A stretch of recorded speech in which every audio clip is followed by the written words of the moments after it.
Bismillahirrahmanirrahim. Elhamdülillah, Peygamber aleyhissalatu vesselam'ın hadislerinden 263. hadisке geldik. Yetimni saqlagan adam cennette Peygamberni yoldaşı bulur degen. Peygamber aleyhissalatu vesselam'ın yoldaşı bolmak latta ullu darajadır cennette. Hala geleyik hadiske. وعن سهل بن سعد رضي الله عنه قال قال رسول الله صلى الله عليه وسلم أنا وكافل اليتيم في الجنة هكذا من yetimni saklagan adamna cennette şüley bizde görsetti dey ve aşara bis sababati vel vusta sababat barmağına ve ortadaki barmağına. Toy sababat zattır. Attahiyat okuyana eşhedü en la ilahe illallah de götüreyen barmağına ve ondan sonra gelegen orta parmağına.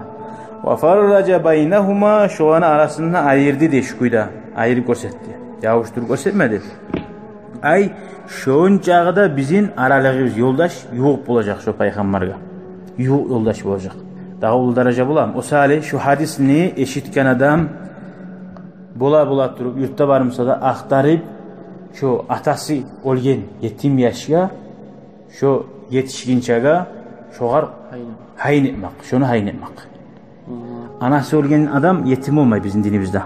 Atası olgen adam yetim olar. Nege? Ata sağlaygan. Hayvanlardan yetimne bayta anası olsa. Nege? Hayvan çıra ozo anası qaraydı balasına. Erkek tana qarama hiç. İnsanlardan naburut. Atası olsa. Şöyle yetimi hağın yürütse de bayta. Allah'tan korkup.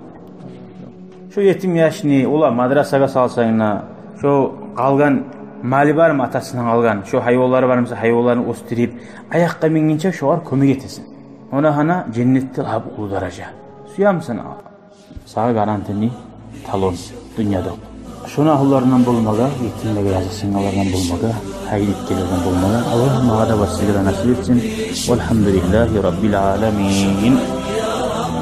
شكرا يا ربي شكرا هديت قلبي شكرا نورت دربي شكرا شكرا يا رب